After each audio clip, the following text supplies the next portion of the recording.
1, let's Live! All right. You're live. Oh wow, they've got a new like you're live thing going on the YouTube channel. Cool. Do they? I want to see this. Yeah. Good old Google changing Oh no, it up. it's on my thing that says you're live. Hey, Shrimp, how you doing, buddy?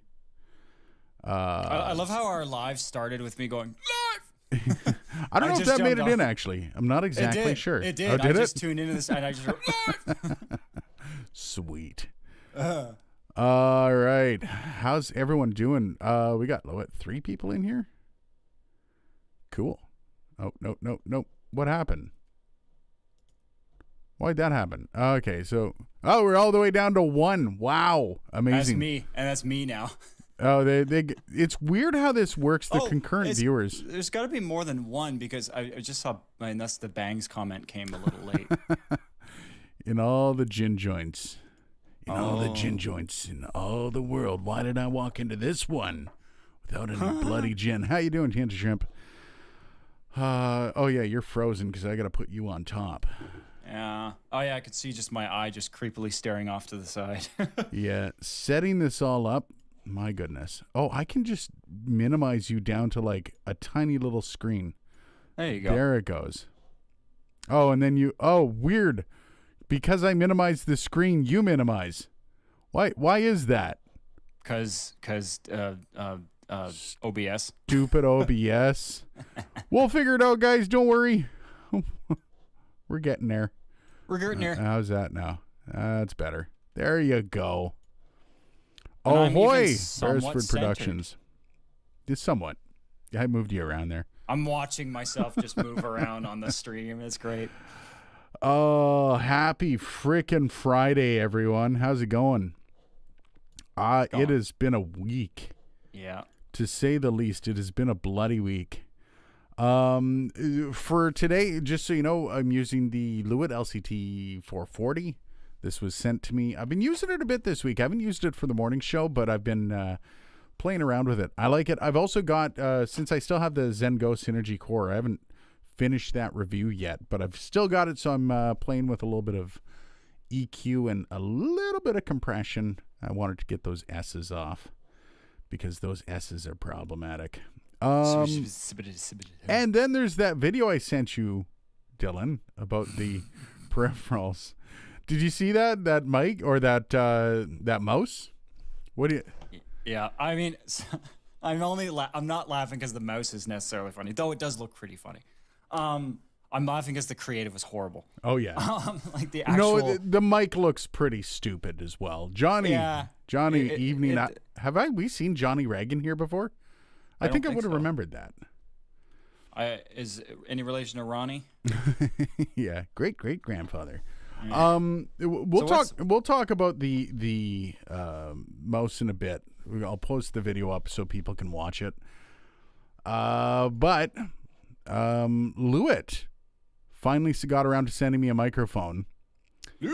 What's everyone's thought on this Lewitt? What have you used the LCT440, Dylan?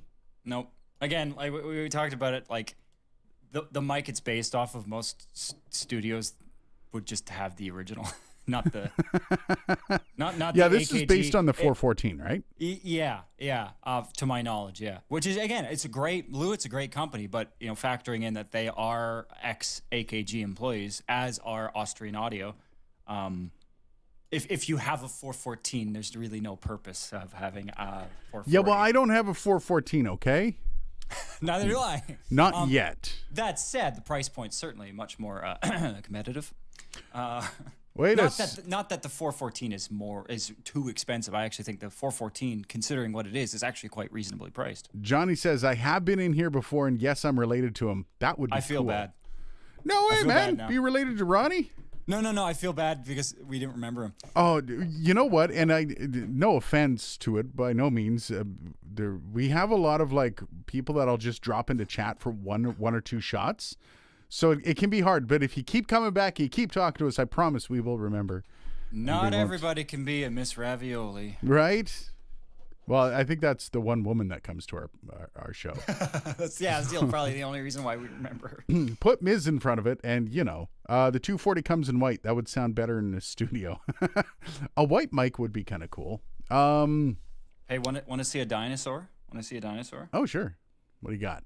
DDR3. Wow. Why do you still you're ripping apart your old computer, eh? No, I've just for the last 2 days I've had the motherboard get in the fucking slot. I've had the motherboard just sitting beside me, just chilling. You should part it out, man. You can still make money on that old DDR3 gear. No, I think I'm probably just end up turning it into a backup because the fact there's still a Windows license registered to the machine. Why don't you make it a server? I could do that. Yeah. I actually so my many chronicles this week of taking the training wheels off. Fuck. Number one, my audio card, as I suspected, the SSL driver that hasn't been updated in 10 years was a problem. Yeah, no doubt. Windows wouldn't boot. Windows wouldn't boot. And it ended up being something with the way I installed it. And I laughed because, and again, SSL, solid state logic, love you guys to death. But I laughed that your README file starts with, an audio interface is only as good as its driver. Oh, yeah. Awkward. And you haven't updated in 10 years. Managed to get that working. Couldn't get my eSATA card working, so that's unfortunate. So now my storage situation, I'm using a USB attached SCSI. Ooh. Which I hate with a passion. And then yeah, I've got this. For anyone who's curious, I bonked the mic. This is the old girl. You know, me and this lass went through many a times together. Keep referring to it as a woman makes everyone uncomfortable, eh? Oh, obviously, that's why I do it. All right, cool. Johnny says, it's okay, guys. I was making comments about one of the high caffeine drink episodes. Yeah. Oh, yeah. God, yeah. That's a blast from the past. Sean, how's it going? And Bang's question in general, what is the reputation of Clark Technic? No idea. Clark Technic? I'm not even going to lie. I have no idea. Okay. So non-existent? Clark Technic.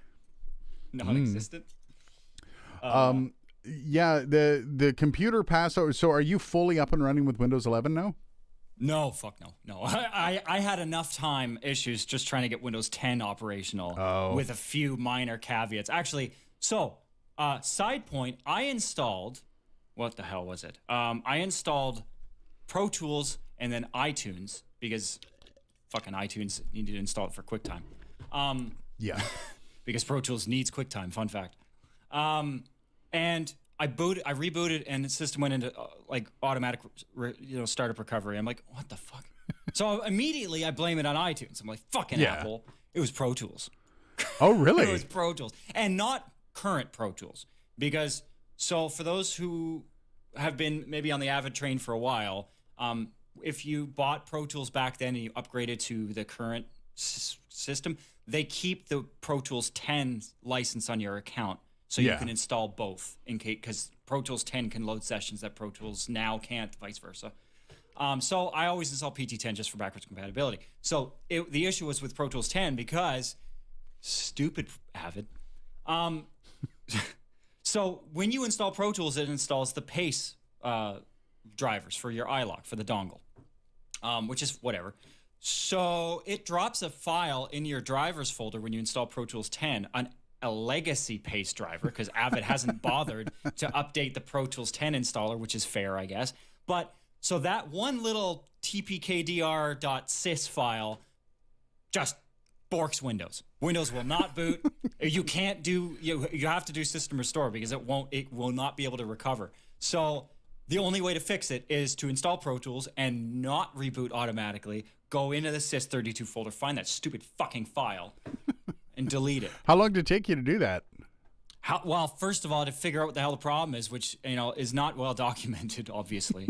I don't know. That's probably an hour of my Tuesday or Wednesday night figuring that out, and then the hardware issues. Last thing that I want to bitch about with the computer build: why the fuck are system headers not standardized yet? You know, the front panel IO header. The one that's like 6 different the loose pins. I don't know, actually. That's one of those weird. That's one of those weird things that has just kind of stayed consistent. It's just afterthought. And by consistent, horribly consistent, because it's this standard. Like every case should have 2 LEDs and 2 buttons. Sometimes they have a little more than that, but whatever. Most of the time, not new. What kind of case did you buy? Well, it's the Corsair Carbide 300Q. Okay. Which is a big honkin', mid tower. Yeah. Not an old case. They still make them. But like it's got a hard drive LED, it's got a power LED, a power button, and a reset button. Bangs wants to know, did you install the iLock app itself? Yep. Yeah. Yep. Which is funny because Pro Tools will install the pace drivers, but you actually need the iLock control panel. Anyway, which it doesn't install, and Pro Tools won't tell you. It'll be like, you're not licensed. You'll be like, oh, bullshit. I've got to get on the iLock. Everything, I just tie everything to my computer, but I know that's going to backfire on me one day. So I need to... Here's my thing with dongles, right? And I have this issue with Adobe as well. So dongles were supposed to prevent piracy. It costs the consumer money and the developer money to buy into the dongle thing. Here's the thing, though. It doesn't prevent piracy at all. I can still go on the Pirate Bay right now and download Pro Tools 2021.10 cracked. Like, stop paying into iLock. It's not worth it. It doesn't really stop. How much is iLock? An actual iLock key is $60. Yeah. Which is stupid. I could get a 256 gig thumb drive for that. The only reason I like iLock is because everything's there. Everything's right there in that dongle. No, not everything, because Waves doesn't use iLock. Waves has their own license thing, and then there are like Reaper. You can put, if I recall, you can put Waves on iLock. No? What? Sorry, you can put Waves on iLock. Nope. No, but nope. So it's just a separate USB, because I've got my Waves on a USB. You can, like, the nice thing about iLock now is, Waves, Bangs is right. Waves used to be on iLock. But I imagine it was costing them too much money, so they decided to make their own licensing system. Plus, I think it went out the window when Waves started SoundGrid, which the whole server architecture. But like, you can install, like, it used to be where all your licenses had to be on a physical key, which makes me nervous. Whereas now you can license your keys to the system. You don't actually need the key. That's what I'm doing. That's what I did with a lot. Isotope's licensed to my computer, but even that kind of makes me a little nervous too, because. Yeah, I have Isotope because Isotope's iLock. So I have Isotope on the key. Now, the one thing that actually I had to do, I installed a bunch of Waves plugins. Like I installed my Mercury kit and then activated them to my system. And then I had to do system restore. Hint of Shrimp, we'll get you in a second. So when it did system restore, it wiped out the license file. Oh. So now here's the thing. For those that have Waves that are a little bit nervous about losing your licenses, Waves for now, and as long as I've known them having their own system, has a system where once a year, if you lose your licenses, you can recover them. But that's once a year. And hopefully you don't screw it up. So I had to do that, and thankfully it's November, so yay, hopefully they go by calendar years. What if you're using multiple computers like me? Then I would just put the license on a thumb drive. Yeah, and that's the thing that I'm kind of running across with Isotope is I don't have access to Isotope on this computer. I've still got to put in a new SSD in here, a 1 terabyte M.2. But without that, I went to go do some audio on this when I was at Starbucks waiting for my kid to finish synchronized swimming, and I just couldn't do anything. I'm like, God damn it. So I think I might go back to USB, but then you're carrying the USB around in your pocket, and thumb USBs are notorious for just stopping working. They just don't work after a certain period of time. I think it definitely, like, I am not so anal about hard drives, although I am still conscious of it, but with solid state storage, I don't fuck around. Like, I'm not going to go with what I will always look up the manufacturer, like Crucial, for example. Haven't heard great things about Crucial in the last little while. What's one of those other companies that knockoff of Seagate? But so if I'm buying a thumb drive, it's pretty much Kingston or Kingston. Or if I'm buying solid state like SSDs, Samsung. Or Intel. Samsung. I don't mess around with Samsung. It's just Samsung. Really quick, Wave Central allows multiple installers. Waves isn't the problem. Isotope is the big issue there, but I don't use Waves anywhere near as much as I use Isotope. Hint of Shrimp asks, Dylan, what kind of advice would you give someone trying to find out if audio engineering is a potential career path for them? Okay, so I'll try not to make this into a rant. So the problem with audio engineering, it's a creative form. And the problem with any creative form is it's almost impossible to monetize successfully. And by almost impossible, I mean statistically less than 1% of people that are good at the job can actually make money at doing it, which seems like a statistical failure. So if you're going to go into audio engineering, pick a stream, pick an application for the skills that will make money stably. For example, I started in the music industry. That's my alma mater as far as the thing. After a while, I realized it makes lots. Like there was 1 month you could make $5,000. Next month, $20. You can't plan your life around now. I still do that work, obviously, but now in the broadcast business, although I don't find the work as intrinsically fulfilling, it makes a lot more money, a lot more consistently. Yeah.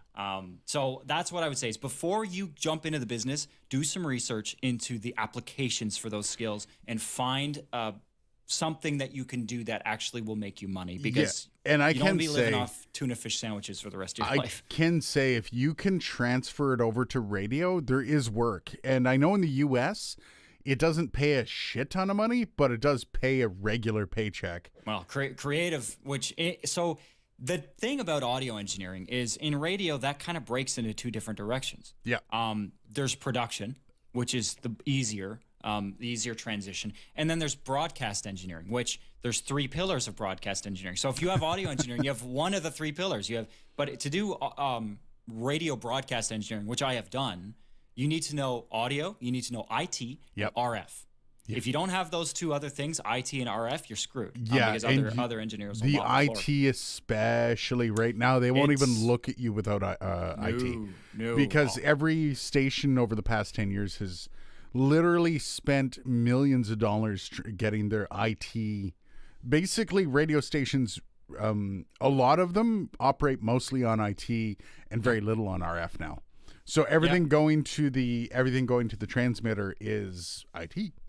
So, yeah. Now that said, you still need to know RF, because if the transmitter system dies, you have to know what you're doing. Absolutely. Now, when we say IT, though, it's important to specify. Like IT doesn't mean building one of these. That's not what IT means. Broadcast engineers don't build computers. No. IT means networking. You need to understand networking. You need to understand IP, how to set AES-67 live wire, like base stuff like that you will be working, especially live wire. Live wire these days in a radio station is huge. Yeah. So understanding the AES-67 protocol is really important. Not the Motley Crue song. Bangs. I love Melda plugins. Buy once, install forever. I've never tried Melda plugins. Johnny, all I use are Samsung SSD and NVMe's. Yeah. Yep. 100%. I picked up a couple Westerns. Western Digital. Yeah. See, they make. I go back to a conversation we always have about what a manufacturer's good at. Western Digital makes hard drives. Yeah, but they license all of the stuff from Samsung. Do they? Yeah, like it's the same everything on there. It's just got Western Digital on it. But is it cheaper? No, they were on sale that one day. Okay. So I picked up like a bunch of 500 gigs. If they're not cheap, just go with take it right from the horse's mouth. Yeah, but outside of like the Seagate, Western Digital, Samsung, Intel, I don't really like. Crucial's really being pushed right now by LTT does a lot of Crucial work. I haven't. I'm not gonna fuck around with. What's anything. that? There's another company, a Sabrent or Sabrient or I saw that company on Amazon when I was looking up NVMe's, and I looked them up, and like the reviews are either amazing or absolutely atrocious. It's going to be everything with electronics, especially when you're not one of the big Samsung though, a lot more consistent. Mind you, they are one of the big. They also have so much market saturation, right? So. Oh, yeah. I prefer, but the price on Samsung can sometimes be a little overwhelming. Yeah, I mean for like a 1 terabyte NVMe drive, the 980 or whatever, that I think cost me like $300. Like I'm getting a 1 terabyte for my laptop, and I'm probably going the QVO. I believe it is. It's a slower.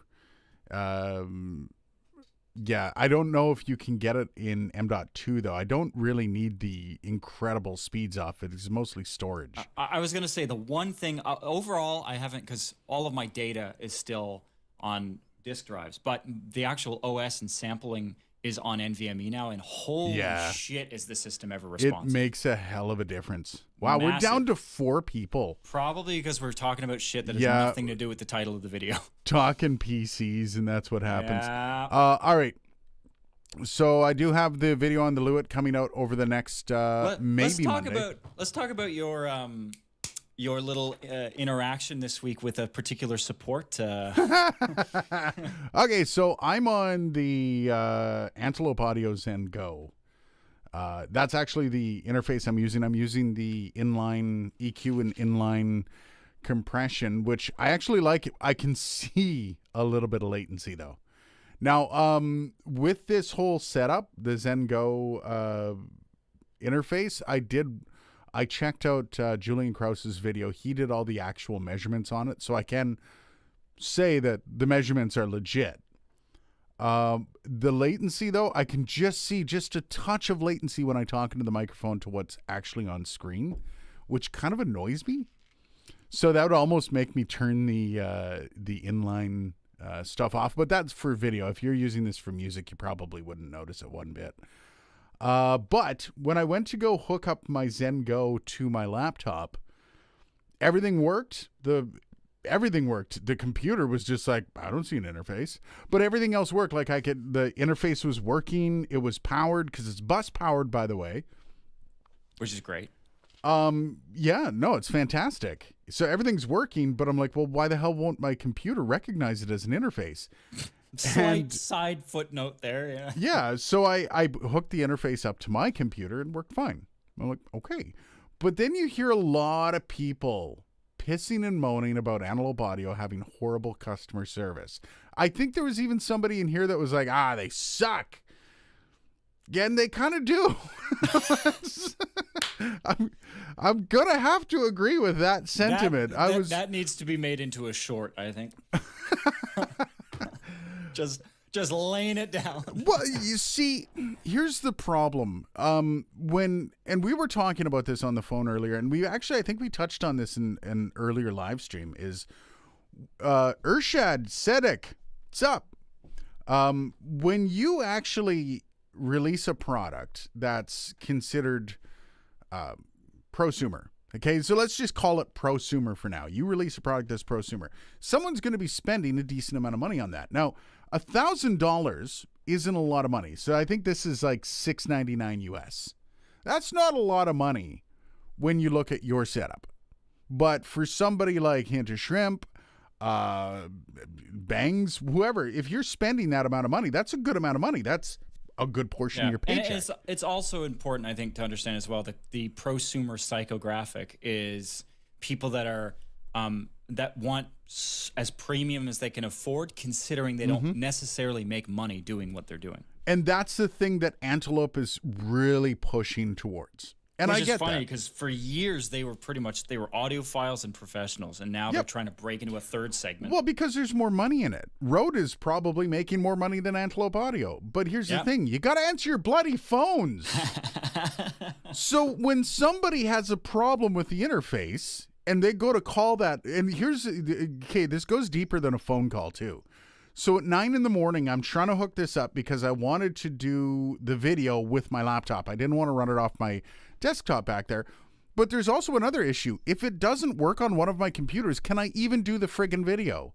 Can I actually go through all this is great. Sounds great. Oh, by the way, it didn't work on 50% of the fucking computers in my house. It's a great sample size on that one. But it's true, right? Like you can't just I can't make a review of this if I can't get it working. So I'm all right. So I'm going to give them 24 hours where let's get this thing up and running on my laptop, a brand new laptop, by the way. And I call, no answer. It goes to voicemail, which at this point I called you and said, should I just send it back? Because that's kind of bullshit. Yeah. So I checked the times, and they have an online live support as well. I'm like, perfect. It's right in that time window for online live support. So I type in and I'm like, hey, how's it going? This is a problem I'm having. And it gets back to me. Online live support is not available right now. And you're like right in the middle of the time block. And it was in the middle of the time block. What the hell? So at this point, I'm literally packaging this whole thing up. And then I'm like, you know what? I've done all of the work already. I had already gone through the paces with this thing on my other computer.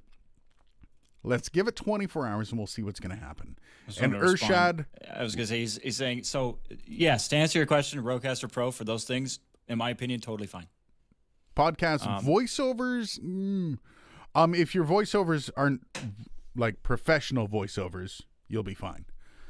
Well, I mean, I would certainly make sure to turn off any processing profile you have loaded on it, like dry, record dry. It's important. But for podcasting and any of that stuff should be more than if sufficient. you're talking voiceovers for videos on YouTube, that thing will be perfectly fine. In fact, most people use that. Like it's becoming synonymous with online content creation. Having the Rodecaster Pro. It will do the job. That said, for the price, and we're going to get hate for this as usual, there are products that would be better suited for the role, for the price. So the only reason I would go from an interface to a Rodecaster or a Tascam is if you're doing phone calls. Or if you really want those little sound pads for your podcast. You like that? You really like that mix minus, don't you? Well, I mean, you can't really do it on like a Scarlett. Not easily, no. Not easily, no. So it's great for that. And I'm not talking about it from my perspective, but somebody that's never done a mix minus, starting out on a podcast, they're still trying to figure out how to plug their microphone in. Probably not a good time to go, let's do a mix minus on that phone call. So if you want, like, the Tascam Mixcast 4 is fantastic. So is the Rodecaster Pro, frankly. I prefer the Tascam, but I mean, as long as you're not doing crystal clear recordings for Ford commercials, you'll be perfectly fine. For Ford commercials. I love how that's like the gold standard somehow of creative. It kind of is. It really is, man. Like the Ford. I don't know that those Michigan ads with Tim Allen were pretty solid. Yeah, that's fair. Anyways, so Antelope Audio, I go through all this. I've called them once. I've tried texting their live support, nothing. And so I'm like, okay, so I call them back again. Once again, nothing, but it doesn't ring as long. And I'm talking like the phone rings for minutes upon minutes. And then it goes to a machine that says, please leave a message. We'll get back to you. Bite me. And at this point, I realize I can just call Antelope and say, hey, I'm having a problem. They'll fix it for me.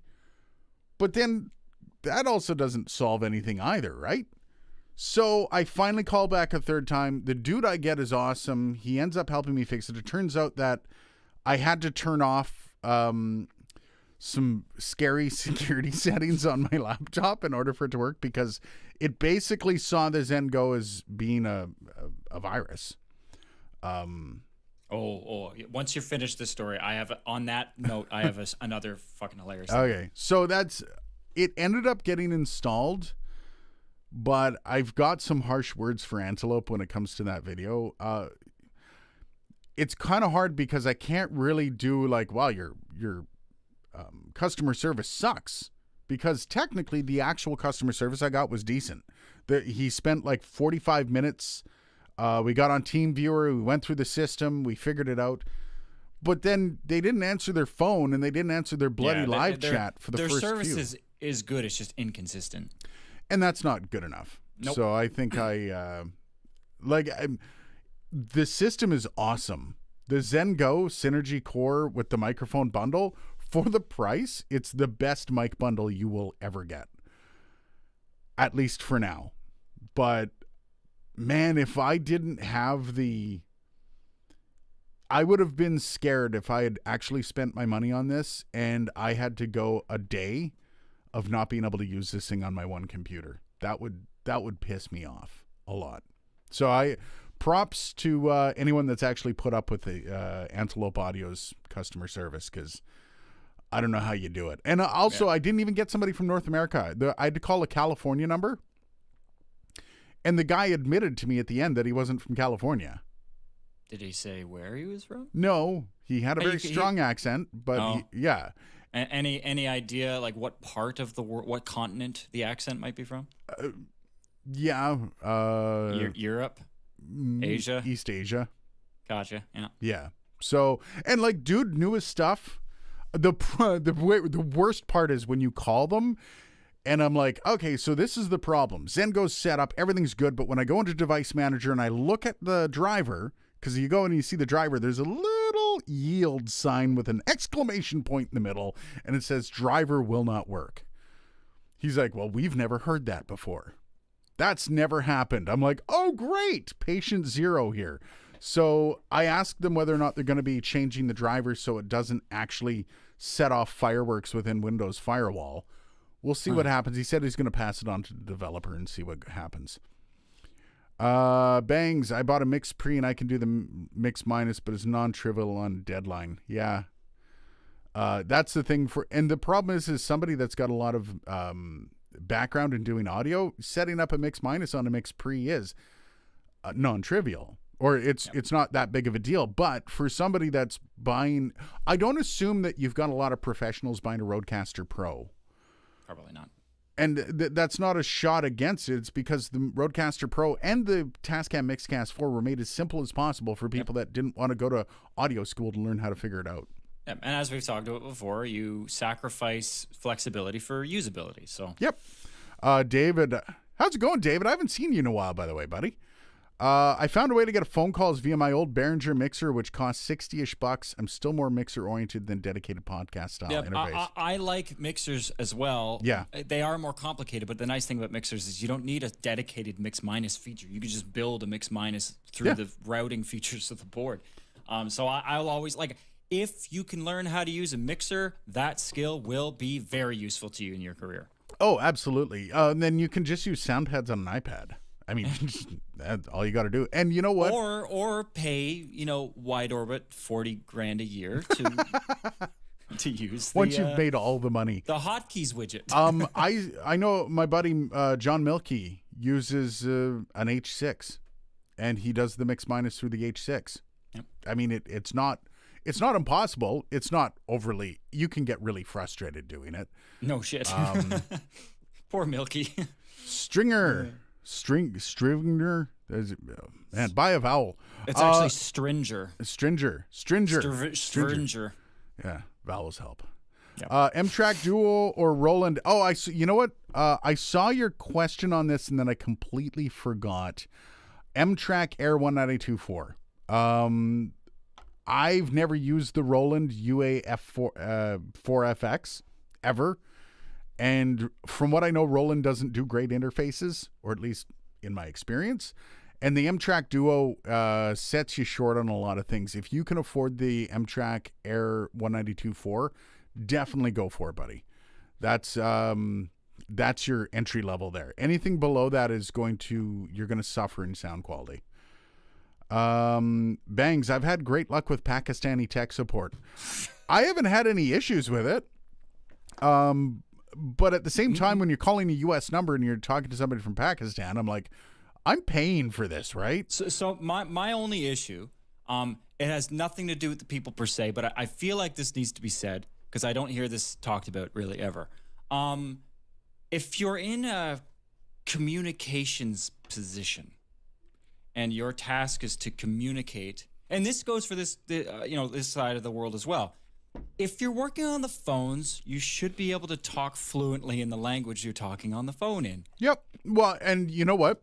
Because if I can't understand what you're saying, it pretty much negates all the customer service that you could be giving me. Yeah, and I'll stop the conversation right there. It's not the guy on the other end of the phone's fault. No, dude went out. It's just the shit phone quality itself. No, dude went out and got a job. It's the companies outsourcing to Pakistan and India because they can do it at 1/100th the cost. Well, do we know where Antelope is actually based out of? Yeah, they're out of not Brussels. They're out of 1 second, I got the box. But you're sure that the accent wasn't like from that? No. Yeah, I can pick up on that. Where is it from again? I'll have to look it up. Anyways, don't blame, when you have Pakistani support, it's not dude's fault that Bell or Rogers or whatever telecom or company decided. It's because they decided to cheap out on everything and go with it. It depends. If the call center's physically located there, sure. If you have a call center in North America, and you're hiring people to work at the call center on the front lines that have a hard time being intelligible over the phone. But that's also not their fault. That is the company that's employing that service. Yeah, well, that's right? why I'm saying it's not. It's either the company, like in the case of. So I can't talk about the red team. I'll talk about Bell. Bell has call centers in Canada. Yep. And they will hire people for the positions of call center operators that are not fluent. Like I should say, English is not their mother tongue. Because they're willing to sit in a chair for 12 hours and do that job for minimum cheap. wage. Yeah. And that's also... That's why I started this argument by saying there's nothing against the people. No, and it has nothing to do with them. They're getting a job and they're trying to feed their bloody families. And you have companies like Bell doing that, which pisses me off because, like, you're just causing an issue with your customers now. Well, not only the customers, but how many times does a customer get pissed off on the phone and rip someone a new asshole over something that they essentially can't control? Ultimately, the person that ends up paying the price is the customer and the actual operator, the service agent. Those are the two people that end up getting shafted at the end of that arrangement. Urshad says, how would you rate the Zoom H8 as a primary audio interface? I agree with Bangs. It's okay, but don't. I wouldn't. The H8 is meant to be a field recorder, kind of. It's meant to be the go. Well, no, it's meant to be an on-the-go recorder. It's meant to it's meant to be a handy recorder. Yeah, and it's handheld. As Zoom calls it. Yeah. But in being so small and being so portable, it gives up a lot. And the preamps, the preamps aren't as bad as the H4 and even the H5, H6. The H5, H6 don't have great preamps. It is better than those, but it's still not like you're going to get a much cleaner sound out of a Scarlett 2i2 than you'll get out of an H8. Yeah, I mean, the interface functionality of any of the Zoom H series recorders it's a secondary feature. It's not its primary use. So anytime you get a secondary feature, the flexibility and support for it's going to be somewhat limited because that's not the bread and butter of it. And again, it's not necessarily going to do that job better than like you said, a Scarlett. Yeah, and unless you need, I would say yes, if you want to go get an H8 and you're constantly on the go and you're like run and gun, because the great thing about it is the capsules, right? You can use those capsules. So if you have the use of an H8, if you need the H8 to do other things, yes. Once in a while, using it as your main interface is perfectly fine. But other than that, it's just going to annoy the hell out of you. That said, that H series does literally everything. You can, it does everything. It's incredible how much, if you look at one of those, I've got the H5 and you look at the user manual, it's literally a book. It's a book and tells you all the things that it does. It's ridiculous how much it does. I prefer that, honestly. I look at that and then I compare it to, the $600 video card I bought a few months ago. That literally the manual it came with was a page. Yeah.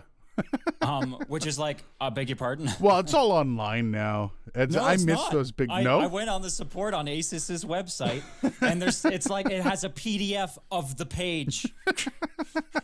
And a bunch of drivers. Yeah. It's this is helpful. What's your religion? Pray to your God. David, I've been watching. Thanks, brother. Good to know you've been sticking around. Bangs, it works, but there are better. Yeah, the mix pre's are nice.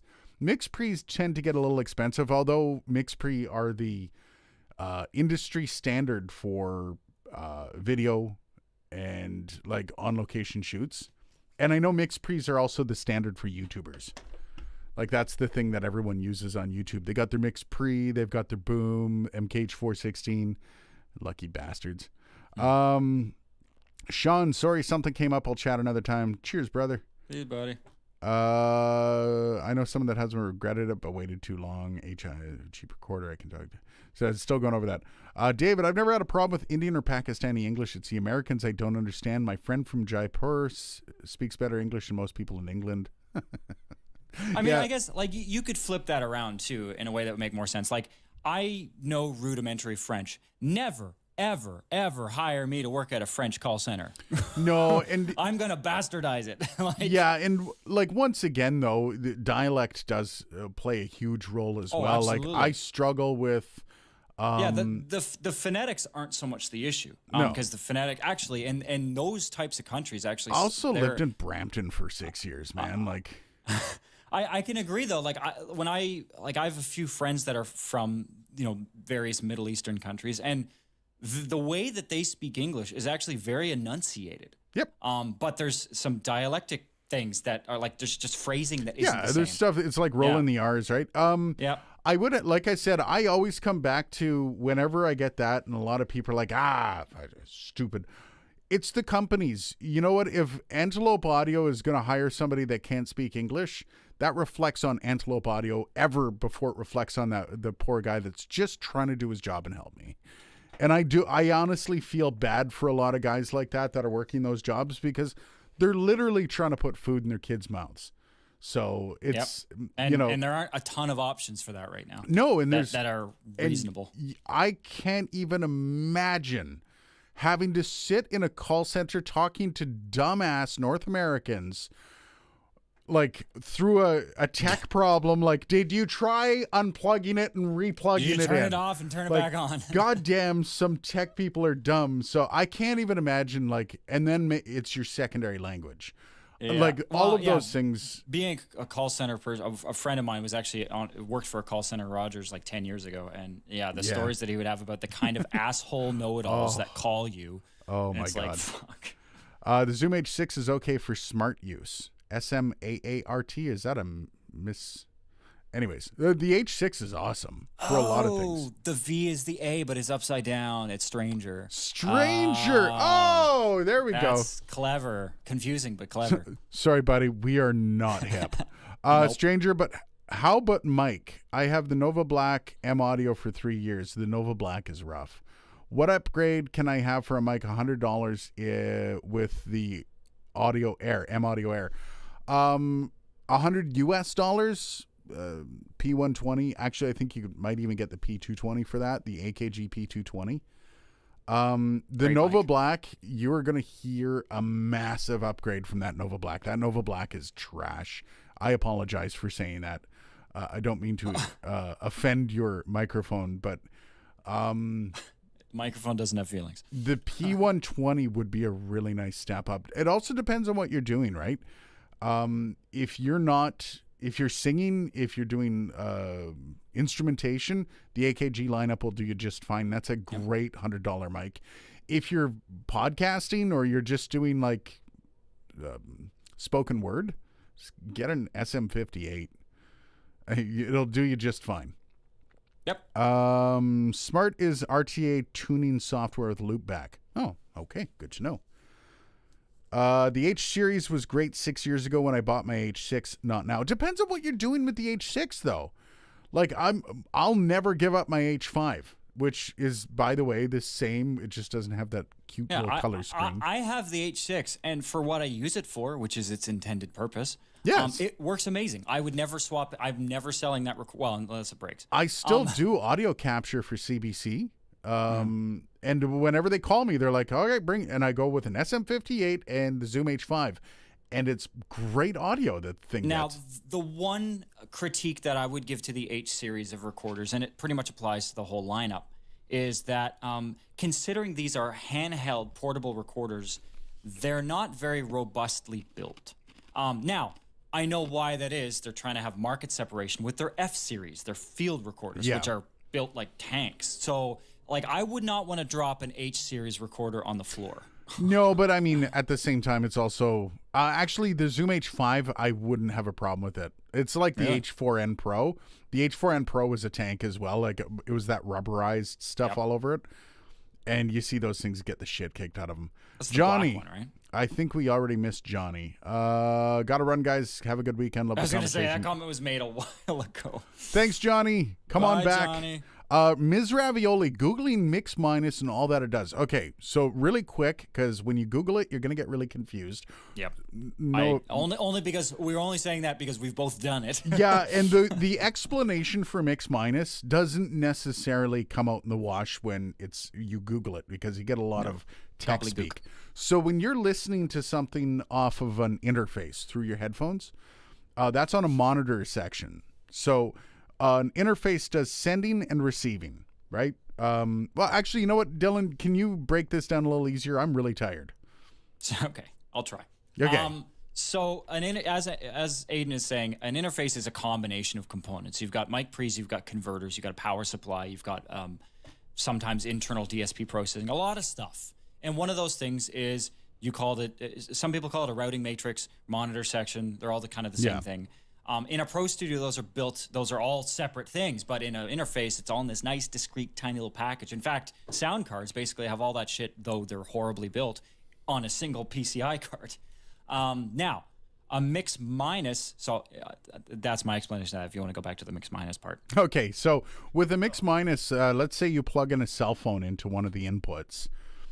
They'll hear you and themselves looping back and forth because... Which is disgusting. Yeah, because you're sending the mix as well, right? So your voice is going over plus the mix. The other way around. So when you're sending a signal, it's the mix minus that one signal. Yeah. So it would be the mix minus the cell phone signal. And that's what, when you're setting up a mix minus, you're sending what they call a bus out to that phone minus the actual audio from the phone. It's a separate output feed that Yes. is whatever is on the main output feed minus whatever the thing is that the person that's being sent the mix minus. So mix minus, to have a mix minus, the mix minus bus, in a sense, has to be kind of aware, for lack of a better word, of who it is that's getting the mix minus signal, so that it subtracts the right thing from the mix. Yeah. I'm wondering, Bangs just said you echo the mix minus the remote side's audio, the remote gets to avoid echo. I wonder if that was the easier way to say it. Anyways, for us, it's, I mean, I understand what he's saying, but for somebody who maybe hasn't done it before, I'm not sure. A unit like a Rodecaster Pro already gets rid of that. So it has built-in mix minus, meaning when you plug a cell phone into a Rodecaster Pro, it's not going to send the audio from the cell phone back to the cell phone. That's the big selling feature on a Rodecaster Pro. And it does it automatically. Again, as David pointed out earlier, on a regular conventional console, you can build out a mix minus bus really easily, manually. But the nice thing about a Rodecaster and other broadcast equipment, like all of the Wheatstone boards, all have built-in mix minus. So you don't have to think about it, which is great. Urshad says needs it for pro voiceover work, ads, and the like. Yeah, the H series isn't going to do you much good for pro voiceover work. You're going to want to minimum get one of the Scarlett series 3rd gen minimum. Well, the M audio works as well. I have an H8. Stranger, I use a pack M Audio Studio for 3 years. The M track stopped working for no reason. Yeah, that's part of it. You know what? With those M tracks, contact the distributor in your area, Stranger. I don't know where you're from, but when it stops working within a 3-year period, sometimes they'll actually just send you a new one. I have had experiences with that. Some companies don't like to because they're jerks. I've also had that experience with a few companies, but just try anyways. You never know. You might actually get kind of lucky with that.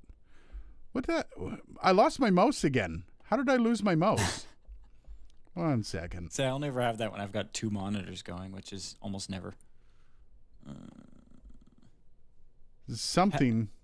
Headphones around $100. I mean, the SRH440 or the 440s are pretty good for $100. I mean. All right, I got my mouse back. Why does that keep happening to me when we're doing the live stream? There's something that just. There we go. Dylan's all frozen. Sorry, buddy. I'm just not moving. Yeah, the Shure SRH 440s are under $100. There you go. Yeah. SRH 440s are fantastic at for that what price they point. are. Yeah. High tech changes so fast these days. I'll be interested to hear what the current recommendation interface is. I've got an Audient ID22 and it's about $300. Yeah, the Audient ID22 is quite good. Yep. I have its bigger cousin here, the ASP 880, nice. And it's a lovely set of preamps and converter as well. Backing up Bangs to Urshad. Those are highly review recommended. I'd agree 100% with Bangs here. Oh, the Moto M2 or M4. Yes. The SSL2 It's called, or the SSL2 Plus. The SSL2 is a very well reviewed. I haven't got my hands on it, but if you watch any of Julian Krause's stuff, Urshad, Julian Krause highly recommends it. So does Podcastage. So yeah. What's the price point? SSL's interface stuff tends to be way too expensive. No, it's like $329 Canadian. That's actually really good. Yeah, considering so it's something that's built in Oxford. Like, I think it's $259 American. because the SSL6, which is the step up from that, is like well into the four figures. Yeah, that's the same thing that Antelope Audio is trying to do. They're trying to capture the market that's actually buying and selling this stuff, right? I mean, right now I'm actually running on an SSL interface, and with the card and the converters included, and there's no pre's. That's $2,400 back in the day. Like, SSL is not for the faint of heart, as all those companies generally kind of in that.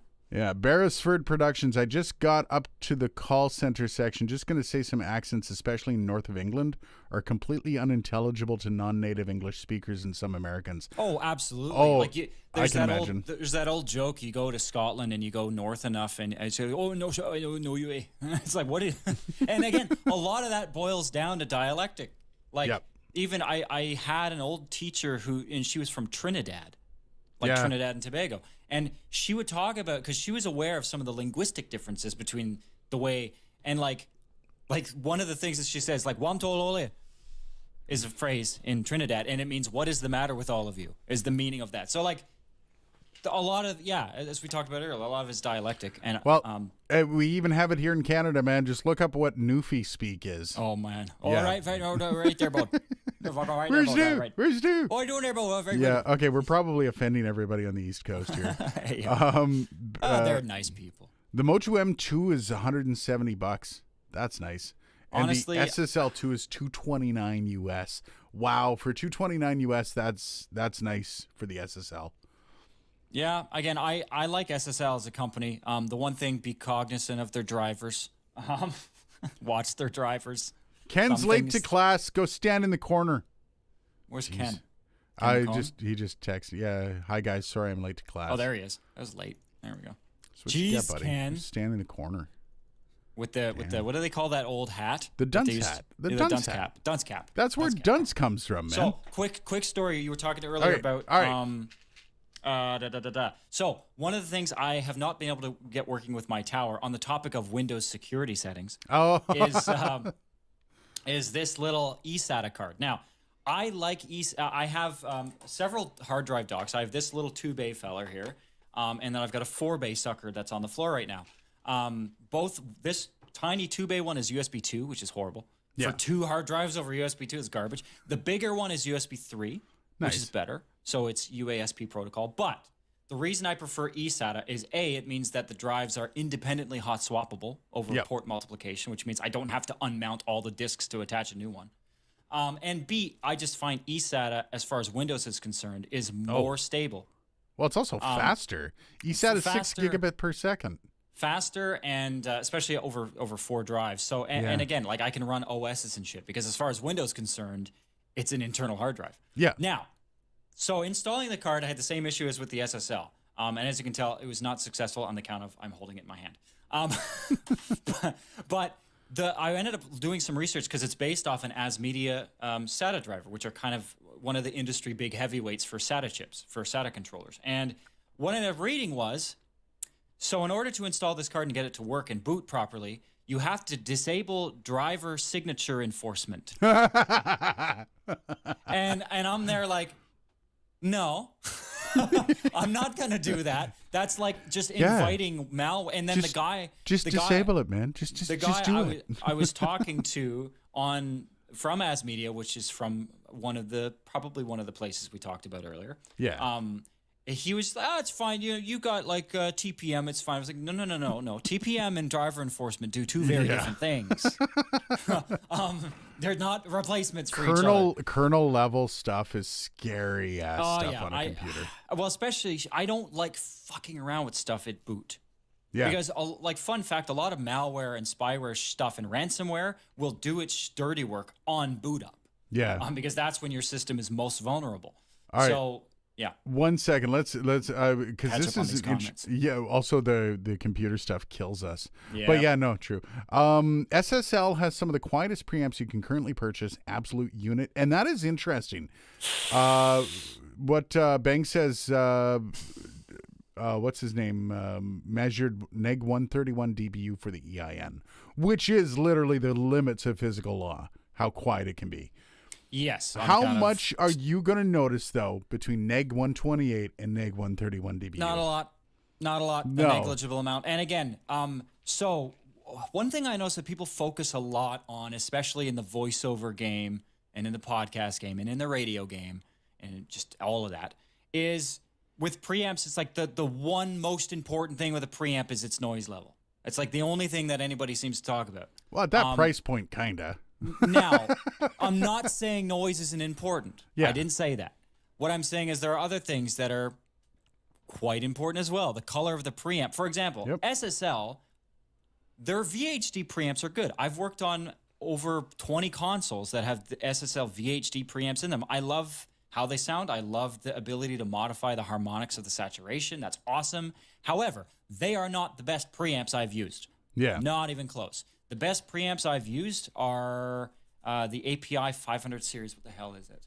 And API stuff, again, is like an API channel strip. One channel of API is $3,000. I've never gotten to listen to the preamps on the SSL2. I've never used it. Really? I don't know if anyone here who has the SSL2, do they use the VHD pre's, or has SSL gone and created a whole new? Because honestly, for $229 US, come like on. You can get a box with VHD pre's in it, with 4 of them, and it's like $1,000. So yeah. $200 for one preamp might actually be reasonable. No, it's 2. The 2 has 2 in, 2 out. Well, there you go. So Yeah. right away, I mean, it's Ken, just to go back to you, buddy, the mic, this is the Lewitt LCT440. It has a little bit of an EQ curve as well as some compression on it. So it's not all the mic, but I will be doing up the review soon. I've been playing with it this week. I haven't really gotten to do a lot because of the bloody Zen Go have been taking all my time. One interface within preamps is quiet as the SSL2. Cirrus Logic driver certification that got out of the virus writing world a few years ago. Oh man, we're still sitting on computers. M Audio Air 192.4 is the best choice for that price. 192.4. How much is the M Audio 192.4? I don't like M Audio. I try to stay other than keyboards. I like for what it is. Yeah, 192.4 is that's hard to beat. 125 Canadian, which means it's going to be the probably $99 US, if not a little cheaper. Yeah, you're not going to get much better than that. It's funny. We're talking preamps, and like I keep thinking we're talking about like preamps, but it's like in the context of an interface. Yeah. It is rare that you will find an interface with preamps that are at neg 131. Oh yeah, especially at that price point. Yeah, that's very, that said, in the outboard preamp world, there's shit tons of preamps. Like one of my favorite preamps that I love using for color and because it's got like 80 dB of gain and like barely any noise is, I'm going to pull a curveball here. None of the players we've talked about. It's the AEA RPQ2 ribbon preamp. Ooh. Just completely sounds fancy. Completely thrown. But no, and it's designed for ribbons, which need they need more gain than the SM7 does. So yep, they're designed specifically to be quiet and to color the sound well. So yeah, I think as far as interfaces go, the SSL2 might be one of the only ones that offers neg 1. Yeah. Like Tom's or Johnson noise level, noise floor. Cry the Prophet, for spoken word, quiet preamps are desirable. Same with the low noise mics. Yeah, no, and I agree. All I'm saying though is most people, 99.99% of people, wouldn't be able to physically tell you the difference between neg 128 and neg 131. No, unless you measure. But unless you measure, or once you start putting compression on, once you start putting, like when you start fucking with the audio, you might be able to notice it at a certain point, but it's not like nobody's going to be like, it's kind of noisy. That's only 128. I don't know about that. And even like you can get away with a lot of shit. Like today I recorded audio for a hydro spot and my window was open. and you couldn't hear it because with everything else that was going on in the spot, music and Foley, you couldn't hear it at all. Ms. Ravioli, I'm learning and not ignoring. Does that mean AC could be heard because no one could lower the volume or mute the mic? AC, I'm sorry, about air conditioner. Yeah, I'm not. I'll let Ms. Ravioli talk to Bangs. I'm not exactly sure where that's going. Stranger, Scarlett interface not. Now, here's the thing about price points with interfaces is, yes, the Scarlett's good. So is the M Audio. So is the, we were just talking about it earlier. I'm losing my mind. All of them are good at the price point, but if you're looking at a $99 price point, you're not really going to get much variation between. As long as the specs you want are on it, you're going to basically get quite similar results unless you start climbing the product stack and spending a little bit extra money. So M Audio 192-4 or the Scarlett Solo or the Scarlett 2i2. Scarlett 2i2 is actually a little more expensive, but the Scarlett Solo, you're going to get the same quality of product out of the two of them. Just don't go south of the 192-4 because then you start getting only 16-bit. We've had lots of conversations. Yeah, 44.1 16-bit, and that seems to piss a lot of people off. Physics says with a 150 ohm mic, neg 133 dBu is the minimum due to thermal effects. Yeah, that's Johnson noise. That's Johnson noise. So you can't get around it. I think the AnyTube will have a presence, but I don't know about the Lewitt. As you say, us VO people want no noise. Yeah. The AC, Ms. Ravioli. I need interface 24-bit, 48 kilohertz minimum. 192-4. It's probably going to be your cheapest. Bit of noise will get buried in your wrap. Oh, wrapper. Okay, so Stranger's a wrapper. A bit of noise will get buried in your wrap. If you have lots of noise on it, dozens of channels will add up. And that's the thing. That's the problem with noise. It's not necessarily the noise on one, which is where the preamp noise does come into play. If you've got multiple noisy things, like the microphone for the Zen Go has a noise, like it's 19 dB. Like you add that on top of the noise of your interface, and then you add the noise from a DI box, and you add the noise from all these different things. And I'll take that further. If you're doing rap and you're doing quad tracking, yeah, and you've got that noise floor that you just talked about times four or 6 or 8 or 12, you're gonna have an issue. And that's the thing. Like I constantly speak in regards to voiceover. I don't mean to yes, noise does matter at a certain point. So. Oh, absolutely. It's an important. My comment earlier. It's important, but it's not the only important thing. There are other things about a preamp that should be factored in. Like just because something has neg 131 doesn't necessarily mean it's right for you. You stranger, I've had a bad experience with M Audio. That's why I worry. Me too. Again, and once again though, at that price point, I cannot speak for M Audio's response with their service. If you've only owned it 3 years, they should be giving you a response. And that response is maybe a few dollars off another unit or something. I do know Scarlett's relatively decent with their, what do they call them? RMAs? So replacement issues. So, yeah, I mean, I get it. I don't like PreSonus anymore because of that. So I hear you. Cry the Prophet, I only need VO, but if you don't think I want to run my mic through an insane signal chain comprised of Neve preamps and UA compressors, you're crazy. I'd do anything to get my audio sounding amazing. The old Teletronics LA2. Yeah. Run it through that $5,000 in compression. Not bad. It has to be both shiny and have low self noise. Amen to that. All right. We've been going. That said, I have a hard time shitting on M Audio because they are, to my knowledge, owned by Avid. So I have a hard time shitting on them in good conscience. Can't keep up with who owns who and all that stuff, man. Yeah, it's brutal.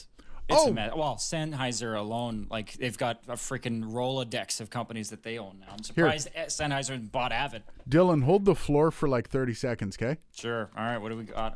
It's the intenseness. I don't know what we got coming up, but yeah, it is hard. Like everyone's shaking hands. Even Behringer. What was I reading the other day? Behringer. It's a company that owns. Fuck. What was it? It was a company I was a little. Oh, Midas. That was it. It was Midas and Behringer are in bed together, which we already knew because the X32. But their business relationship goes a little deeper than just the X32, which was interesting. The OBS is about to sue. I did not. I don't. Aiden might have. I don't keep tabs on OBS. In fact, he had me install OBS on my old machine, and I never used it. So on my new rig, it's not even installed. But oh, we live in such an overly litigious society. What do they sue them over, Banks? Or what are they suing them over? It's probably something minor, as it oftentimes is with those cases. Or, oh, you have a feature that looks similar to this other feature that we have. Who's asking about me? It's the dude I am Dylan. For anyone who doesn't know who I am, which is most people. All right, I'm back. We're talking about OBS is about to sue Streamlabs over something. Yeah, Streamlabs is a douche. Streamlabs is built on OBS, but it's not associated with OBS. And apparently everyone's been asking Streamlabs to stop using OBS for... Oh, okay. I had to scroll. I didn't see so they're calling it Streamlabs OBS. Yeah. So that's a problem. Well, not only that, when you search OBS to download OBS, Streamlabs actually pays to come up first. Oh, that's like when I type in Uber Eats and I get skip the dishes as the first thing. So basically, they're hijacking OBS's Google results and using OBS in their name, and they're a paid service. So it's kind of douchey. Actually, it's really... And they've responded with, we're sorry, we'll drop OBS. But it's like... Then they stopped. They actually removed the button on Streamlabs to be able to manage accounts to get out of the payments. So they blocked a bunch of people into their accounts before everybody jumped ship. God. Isn't that the douchiest thing ever? Dylan, why are you purple and Aiden looks like a young Tom Waits? What are you talking about, purple? I'm not purple. Well, you have a purple background. You've got your background all lit up and a pretty... I actually have like studio lights on me, and by studio lights I mean lights with pieces of paper over them. See, in this room I've got the two lamps behind me, and then I've got two lights attached to the back of my monitor, and then one on either. So whenever I need to go into like video call mode, I just set all the lights on this wall to one color. Those go dark, and then it makes it look like I'm lit properly. I love Cry the Prophet. I don't know what the dude's name is with the RE20, but he's spot on. Preamps can be quiet, but sweet and fat is what I want for VO. Dude with the RE20. Okay. That's Banks said the dude is Dylan, and I didn't know what he was responding to. And now I know what he's responding. Well, that's awesome. I appreciate the shout out there, Dylan. My name's Aiden, Cry the Prophet. Also, I don't think I've seen Cry the Prophet in this stream. I could be wrong once again. Let's not comment on whether or not we learned our lesson with the person whose name has already escaped me. Fuck. Yeah, money's coming into the podcasting streaming market segments. We'll be seeing more of this. Yes, we will. Dylan is in Wit Pro. I don't know what that means, Ken. It's a good idea to record a BBC sports commentator audition on a Philips DVT8000 voice tracer. I say yes. I say absolutely. Bye, stranger. Strangers leaving. Oh, cheers, brother. I just thought so that we don't respond to it like 10 minutes from now. Urshad, what are your thoughts on Tascam's new Portacapture X8? I have no opinion. No idea. I want to look at it, though. I'll actually contact them at Tascam, see what they say. I just shit all over their TM70. Is it TM70, their microphone? Such a garbage mic. They probably outsourced it from Newer. Oh, no, totally did. I don't know where they outsourced. They outsourced it from like a dishes and dining company or something that didn't know anything about mics. They don't make They don't make mics. So anytime that's always a red flag for me. Is if a company is selling a mic that doesn't make mics, that's yeah. I mean, I guess that also applies to ISO mic, but at least they outsourced it to like a reputable manufacturer. But that's the thing. Anyways, I'm not going to go into the same thing. Cry the Prophet just found your channel. Mic reviews. I love your content. Thanks, brother. I appreciate that. Dylan or the Big Lebowski? I have no idea what's happening anymore. You could totally be the Big Lebowski. Did we ever look up whether or not there's like a shit talking thread about me on Reddit? I mean, I wouldn't even be. I'd be more flattered. There probably isn't. I'm not relevant enough for that to be a thing. But it was mentioned, and ever since then, I've been paranoid. I looked it up. I couldn't find anything. Okay, good. All right. You have to ask Bangs about that. Ask him nicely too. Yeah, otherwise he'll start it up. The witness protection show. The Tascam only has a dynamic range of 102 dB. The Tascam what? The Tascam that he was talking about there? The Portacapture X8? I don't even know what a Portacapture is. Is that like a bathroom capture? Porta potty capture X8. I think I have gas. Yeah, gas is horrible, man. Gear acquisition syndrome. Dylan's a shell of the person he used to be. So. Yeah, don't even go there. I have gas. Up the ass. So the question is, and this is the thing. I actually posted the video earlier in this. I'm gonna post it again. It's a mic. It's a mouse. And I want to know from people whether or not they think I should review it, whether or not I should get into the peripherals. It's a pro audio mouse. It's a mouse meant for pro audio people. So there's two schools of thought with control surfaces, and I do possess actually a pretty good control surface. So I'm a bit on the fence about it. So on the one hand, it will not affect your sound. Let's get that out of the way right now. Control surfaces don't. Now, there are some audio interface type contraptions that also have built-in control surfaces. The SSL Duality Console, prime example of that. It's both. Now, that said, should you invest a shit ton? Like, what's the MSRP for that product you like? No, it's in Kickstarter, and this is why I was asking. I think it's about $350. It's $250 will get me the mouse. But the thing I'm coming at it from is I'm used to one of the top ones in radio is called Vox Pro, and it's basically a large mouse interface.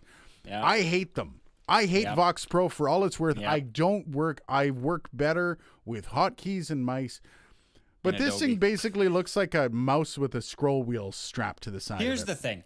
We've talked before, especially in the context of the King Bee or the Worker Bee. Or what's the yellow and the black one? That's a Worker Bee. The Worker Bee. Okay. And we laugh about the aesthetics. With a control surface, aesthetics are pretty much the entire thing. Yeah. If it doesn't look and the layout isn't the way that you want it, that's literally its job. So if it doesn't have so when I look at that mouse, it looks dumb. Yes. Oh no, it looks. I don't like. It looks dumb, and it doesn't. Again, I'm a keyboard guy. I found in this business there's keyboard people, there's mouse people. I have a mouse with a couple of shortcut keys on it, but like 3. But I'm a keyboard shortcut person. I love keyboard shortcuts. Show you mine here. You can't. I have seen I think what is it? The Corsair Skimtar has 12 shortcut keys by your thumb on the mouse. Yeah, I've got one of those actually. I've got the 502. I wouldn't knock anybody who gets that. Like if you're a mouse person, 100%, like I'd go for it. But I'm 50-50. I would hate, again, I like having a few I've got the modifier keys on my mouse. So like Alt, Control are 2 buttons by my thumb, which is kind of nice. I can do shit with that. But so looking at this mouse, I don't like it for my own opinion, myself, because it's mouse based, and I'm not a mouse based person. Yeah, no, I'm not a control. Anyways, but really quick before we get back into this, Stranger says, one more question, please. I have the headphones M Audio. I know trash for mixing, and I have M Audio monitor speakers, the M Audio AV32. Will I be better if I'm mixing if I use the speakers to listen? If you have good treatment. I don't know what and that's the thing. If you have the sound coming out of the speakers hitting the wall and coming right back to your ears, it's going to sound a little awkward. I have a friend that bought a $40,000 pair of barefoot monitors, and he was mixing in a bedroom. Oh God! And I was like, "You're an idiot. Get a pair of rockets and put some damn shit up on the walls, man." Stranger, if you it's probably better off that you get like the SRH440s from Shure. Yep. Then you don't have to worry. Do that, and then look up Waves NX, because Waves NX is actually, especially if you have a webcam, and there's a reason for that. But NX is a way that you can simulate mixing on speakers in headphones. Yeah. And if you have a webcam, it's kind of neat. It will actually track your face and move this virtual speakers around if you turn your head. It's really cool. I use it all the time, and it's actually super useful. Also for music, going off monitor speakers, especially if you're not treated and you've got all those frequencies, voice is one thing. Music is a completely different other one. Yeah, music, you're dealing with a lot of depth information. Yeah. And in a room, like, for example, those shitty packs of absorption material on Amazon, you know, the color I tiles. have some over here. The thing about those is, for voice, those actually do a decent job. It's not perfect, but they do a decent job. That said, if you're recording a bass guitar amp in your room or mixing a bass guitar amp in your room, those aren't going to do anything. Hey, Midnight Wolf. That's a long time no see. Yeah. But so yeah, get the SRH440s, do NX. You're better off. Or even just do the, like, there's nothing wrong with mixing on headphones. It's kind of taboo in the professional leagues to mix on headphones. I have in the past mixed singles on headphones and come out with a pretty decent result. So it's doable. Yeah. And if anybody tells you it's not, tell them to go fuck themselves. Bangs, ever look at the Counter Design mouse or keyboard? I own the Shuttle Pro V2 from them. Dylan, you want to look that up? Sure. Counter Design mouse and keyboard, Shuttle Pro V2. And then Cry the Prophet. I actually make keyboards for a living. Where do you work, Cry? Which company? You Logitech? Or the keyboards is in like musical keyboards, or keyboards is in like. Oh, that's a good question. Well, we were talking about music. We were talking about. We've kind of talked about both. Yeah, that's in fair. A sense.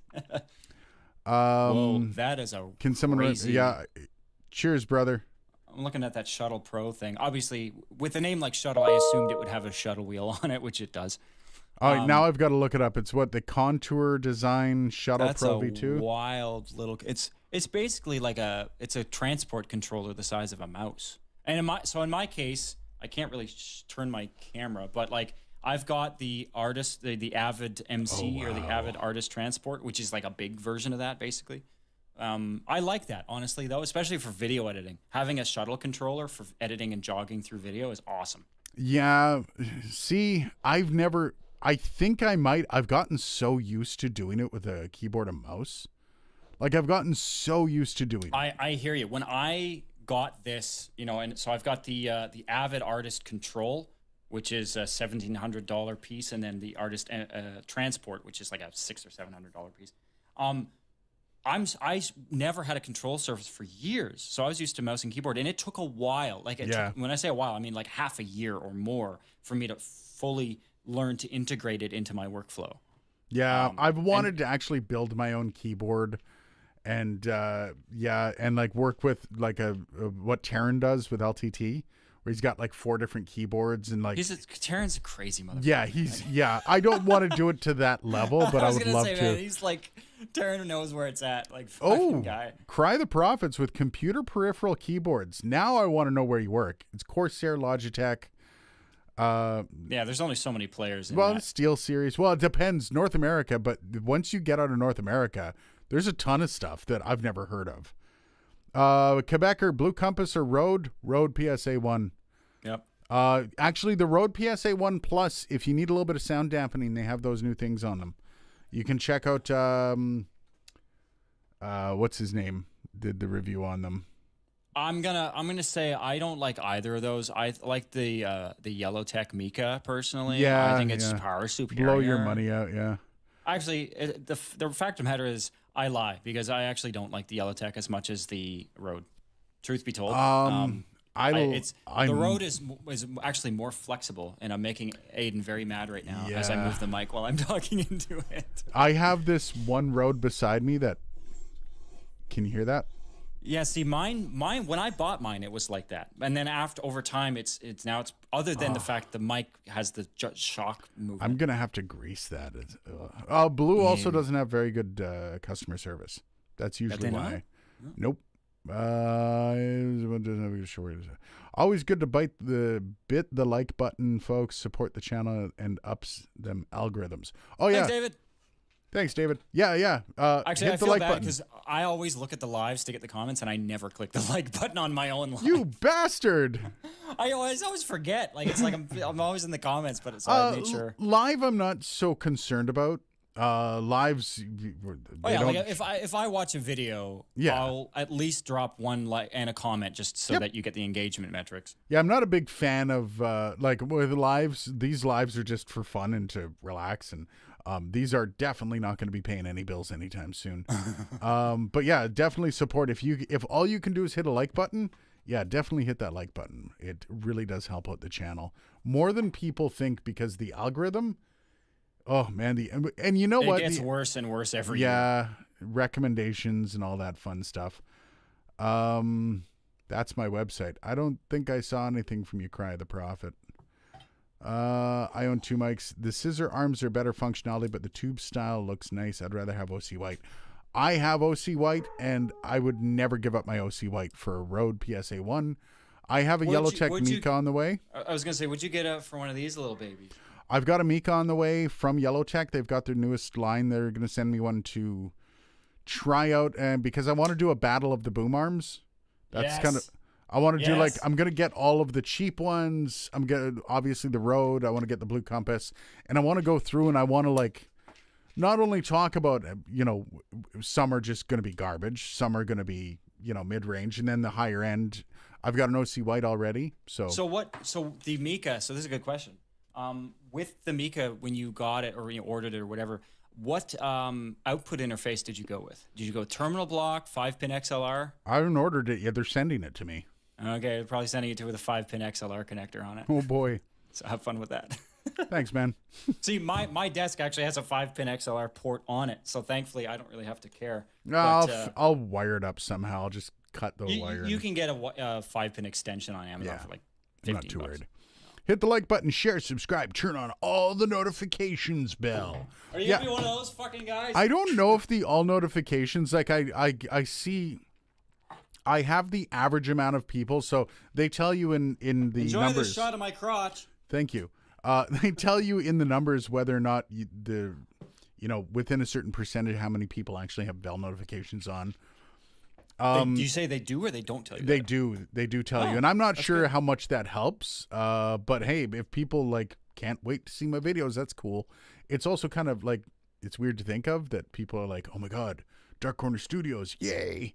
But we just hit like a 6,500 subs, so nice, congrats. Yeah.